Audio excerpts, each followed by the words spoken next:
दिल्ली के बजमुरा स्थित गोपाल भवन में मुत्तहिदा जमीयत उलमा हिंद ने अपने 10 साला जश्न के मौके पर सम्मान समारोह का आयोजन किया गया, जिसमें मुख्य अतिथि के तौर पर दिल्ली के पूर्व कैबिनेट मंत्री व सीमापुरी के विधायक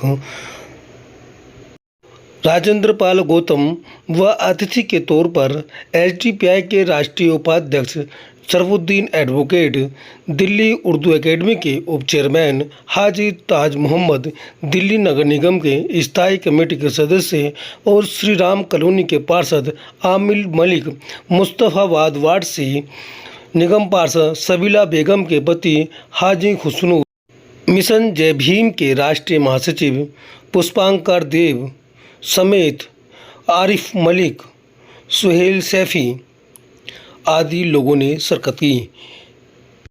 संस्था की ओर से संस्था के राष्ट्रीय अध्यक्ष HM हासिम मलिक, राष्ट्रीय उपाध्यक्ष मोहम्मद यामीन, कोषाध्यक्ष शमसुद्दीन सैफी, सदस्य कल्लू खां, राष्ट्रीय सचिव कारी अब्दुल लतीफ़, दिल्ली प्रदेश अध्यक्ष शमशाद अली मसूदी ने शिरकत की।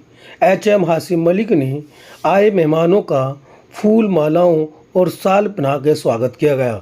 इस मौके पर कार्यक्रम में उपस्थित हुए छात्र छात्राओं को सर्टिफिकेट देकर सम्मानित किया गया। वहीं समाज सेवी लोगों को भी सम्मानित किया गया।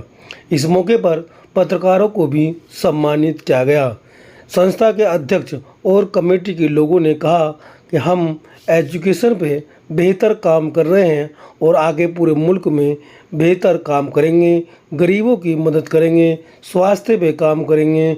देखते ये रिपोर्ट। एजुकेशन अगर हम हासिल नहीं करेंगे तो दलित समाज से पहले मुसलमान गुलाम बन जाएगा। इस गुलामी की जंजीरों से निकालने के लिए मुत्तहिदा जमीयत उलमा हिंद ने अहद किया है कि हम अपने कौम के बच्चों के पास, अपने कौम के लोगों के पास घर घर जाके इस तालीम की अहमियत को उजागर करेंगे। और तालीम में अगर किसी बच्चे को कोई भी प्रॉब्लम आती है, किसी स्कूल में एडमिशन की प्रॉब्लम आती है, किसी स्कूल में एडमिशन के लिए फीस की जरूरत होती है, मुत्तहिदा जमीयत उलमा हिंद 24 घंटे 12 महीने आप लोगों के बीच है। मैं गली नंबर 8 में रहता हूँ। शमसुद्दीन साहब जमुना विहार में रहते हैं। वो या बच्चियां कोई लॉ करना चाहती हैं, ये जो कर रहे हैं, उनके सामने जो भी अड़चन है, मुत्तहिदा जमीयत उलमा हिंद उन सारी अड़चनों को दूर करके आप लोगों की लाइफ बनाने का काम करती है। और कल ये उम्मीद करती है, आप ये जो बच्चे हैं, कौन से बच्चे जो अपने आप को कहते हैं हम लॉ स्टूडेंट हैं, मैं उनको इस एहसास दिलाना चाहता हूं कि वो इसलिए नहीं पढ़ रहे कि उनको रोजी रोटी कमानी है, बल्कि वो इसलिए पढ़ रहे हैं कौम की फलाह के लिए उन्होंने खड़ा होना। होंगे ना भाई? कौन कौन से लॉ के स्टूडेंट है? जरा हाथ उठाए भाई, हाथ उठाएं। लॉ के स्टूडेंट कौन कौन है? क्या बात, इतने कम कैसे रह गए? अभी आए नहीं साथी। बहरहाल मैं अपनी बात को यहाँ समेटता हूँ। और सर सैयद के नाम पे हमने 2 बड़े बड़े कॉलेज बनाए और बनाने जा रहे हैं। तो जिस अदारे ने आपकी परवरिश की है, आपकी कफालत की है, आपको बड़ा बनाया है, इज्जतदार बनाया है, उससे साथ नहीं छोड़ना चाहिए। तो मेरी तो उन लोगों से जो इस तंजीम से फ़ायदा ले रहे हैं, उनसे गुजारिश है कि वो इससे ताल्लुक़ बनाए रखें जब उनका कोई ज़रूरत इस तंजीम की उनके लिए ना रहे।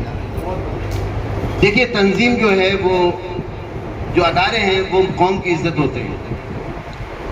अभी मैं बहुत सालों से दलित भाइयों के साथ में काम करता रहा। मैं बहुत सारी मीटिंगों में, बुद्ध बिहार की भी मीटिंगों में जाता, तो मेरा एक ही अर्ज रहता। मैंने एक मिसाल दी कि कानपुर में जो सबसे खराब हालात में मुसलमान हैं, तब भी वहाँ पर सैकड़ों यानी 300 से ज़्यादा मस्जिदें हैं, सैकड़ों मदरसे हैं और 4 चैरिटेबल हॉस्पिटल्स हैं, 4 जो मुसलमान चलाते हैं। तो मैंने अपने दलित भाइयों से कहा कि आप लोग जो हैं वो बड़े बड़े ओहदों पर पहुंच गए हैं, लेकिन अभी जंग अपने बीच से जारी है, अपने बीच से जंग चला रहे हैं। जब अपने गांव में पहुंचते हैं तो अपने रिश्तेदारों को 500-500 रुपए जाती तौर पे, इंफरादी तौर पे देते हैं और अपना मान बढ़ाते हैं कि देखिए हम आपसे अलग हैं, हम देने की हालत में हैं। तो मैंने कहा आप देने की हालत में रहिए, लेकिन कम्युनिटी के सेंटर्स बनाइए, मरकज, जिन कम्युनिटीज़ की जिन लोगों के मरकज होते हैं उनके बहुत मसले ख़त्म हो जाते हैं। जैसे मैं दलित भाइयों से मैंने कहा कि अगर आप अपना मरकज बनाएं, एक गांव में ज़मीन तो हो ही जाती है, नहीं तो ख़रीद लें और वहाँ एक कम्युनिटी सेंटर बना दें। तो कम्युनिटी सेंटर में बैठने से एक जहती पैदा होती है, संगठन पैदा होता है, जो बाबा साहब ने कहा है। उसमें जो मसले हैं एक दूसरे के वो सामने आते हैं, उसमें स्ट्रगल करने की एक ताकत पैदा हो जाती है, शऊर पैदा हो जाता है, मामलात को समझने की एक जिम्मेदारी पैदा हो जाती है और इज्जत पैदा हो जाती है जब कभी ऑर्गेनाइज्ड हो जाता है। हारी हुई कौमों का एक रवैया ये होता है कि वो आपस में लड़ने के लिए, खून कच्चर करने के लिए बहुत मजबूत होते, बाहर वालों से नहीं लड़ पाते, लेकिन आपस में भाव करते हैं। आज आपके बीच आकर मुझे एक अलग तरह की खुशी की अनुभूति हो रही है और खुशी की अनुभूति इसलिए हो रही है कि 8.5 साल से भी अधिक मुझे एमएलए बने हुए हो गए और 5.5 साल मंत्री भी रह चुका हूं। लेकिन क्षेत्रीय स्तर पे पहली बार मैंने देखा कि मुस्लिम समाज में कोई प्रोग्राम पढ़ाई को लेकर, बच्चे हमारे पढ़ लिख के आगे बढ़े, पढ़ाई का महत्व समझे, इसके ऊपर कोई प्रोग्राम हो रहा है और उसमें मुझे निमंत्रण दिया, इसके लिए मैं आपका आभार व्यक्त करता हूं। पढ़ाई का कोई मुकाबला नहीं हो सकता।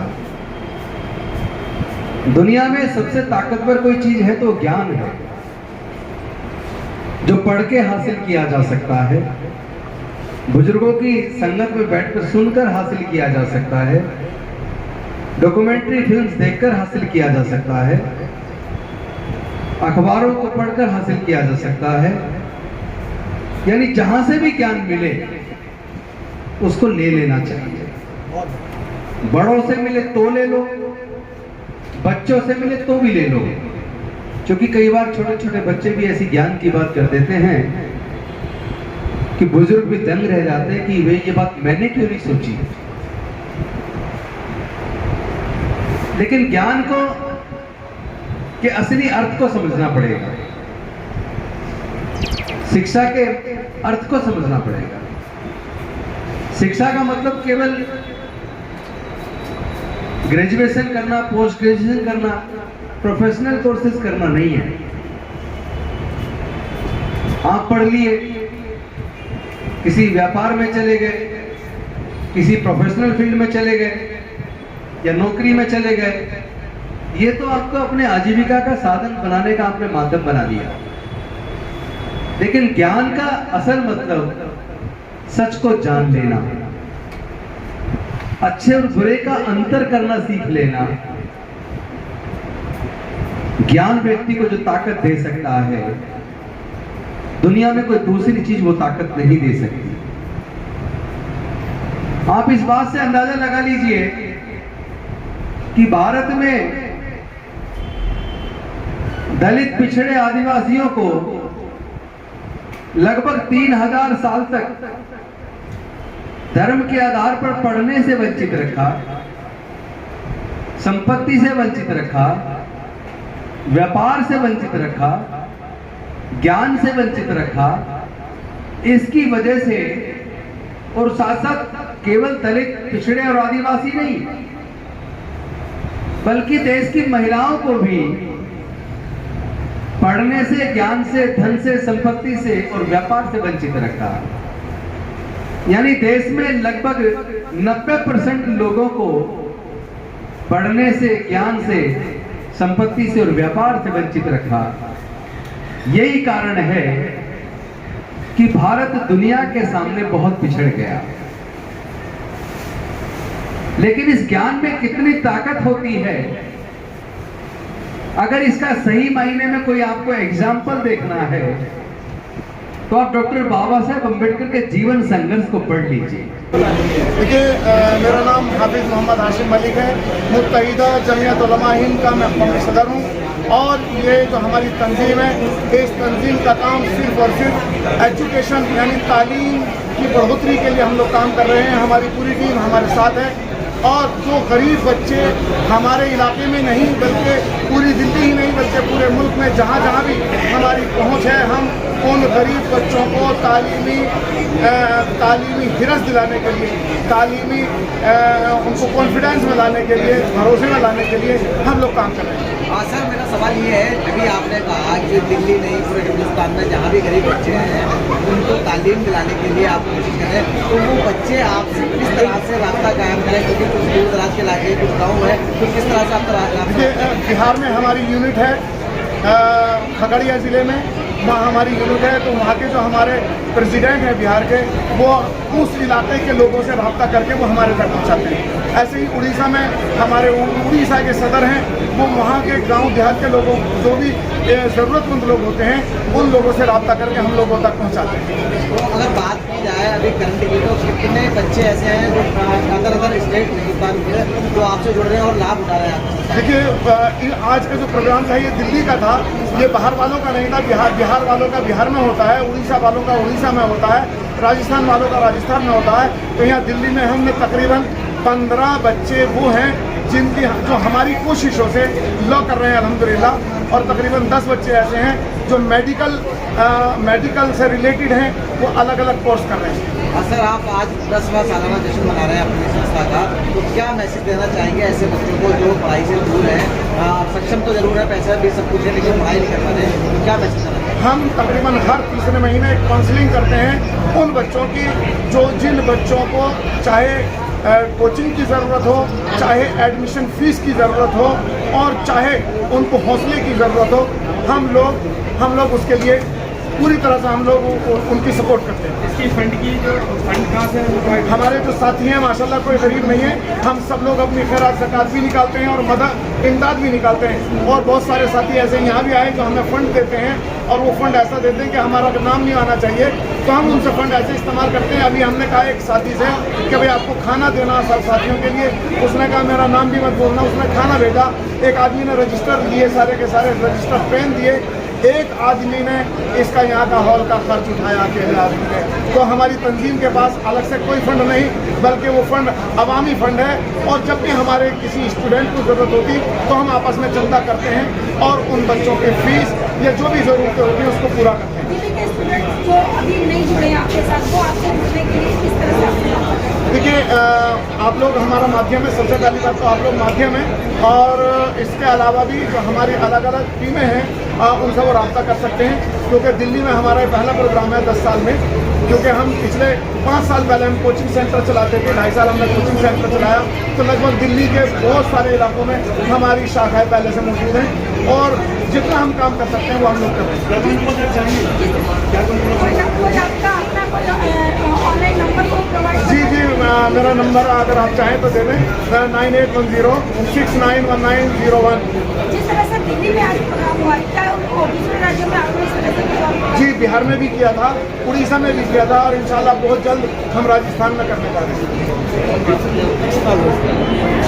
और इसमें तमाम जितने भी समाज से जो डाउन एंड ट्रोडन पर्सन है, जो गरीब है, जो दबे कुचले हैं, जो पेरेंट्स जिनकी मदद नहीं कर पाते, तो संस्था उनकी मदद करती है, इसलिए उनको प्रोत्साहित करती है। और आज बच्चे पढ़ के आगे आए, उन्होंने उसमें मुकाम हासिल किया है, तो उन बच्चों को आज जो है प्रोत्साहित किया।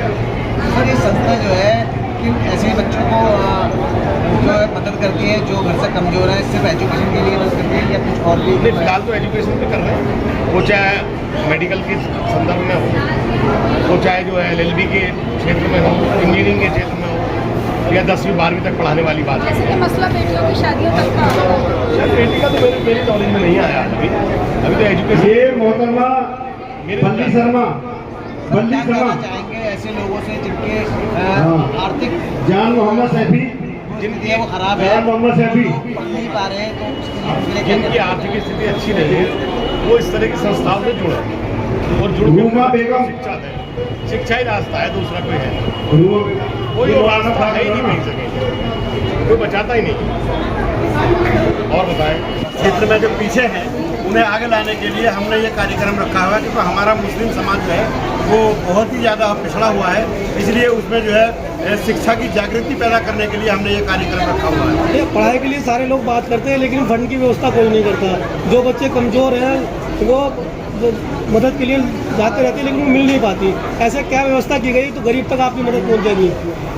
देखिए, बात यह है, अगर कोई गरीब व्यक्ति या कोई गरीब बच्चा जो आकर के हमारे से अगर रास्ता कायम करता है तो हम लोग जो है उसकी भरपूर मदद करते हैं। लेकिन रहा मामला फंड का, तो फंड भी जो है हम लोग आपस में ही अपना जो है इकट्ठा कर लेते हैं। कोई ऐसी बात नहीं है, लोग हमें पैसे चंदा देते हैं, कोई ऐसी लेकिन 5 किलो राशन के लिए लोग लंबी लाइन लग जाती है। अगर मदद का ऐलान करोगे तो कैसे सब करवाओगे कि बाकी मददगार है, मदद के लायक है या नहीं? नहीं, हम उस बच्चे की तस्दीक करते हैं कि जिस तरह का भाई ये बच्चा वाकई में गरीब है या परेशान हाल है, हम उसकी तस्दीक करने के बाद में हम जो है फिर उसकी हेल्प करते हैं कि इस बच्चे की फीस नहीं भरी जा रही है, इस बच्चे के पास में किताब नहीं है, कापियाँ नहीं है, तो हम उस तरीके के देखते हैं, तो फिर हम उसकी मदद करते हैं।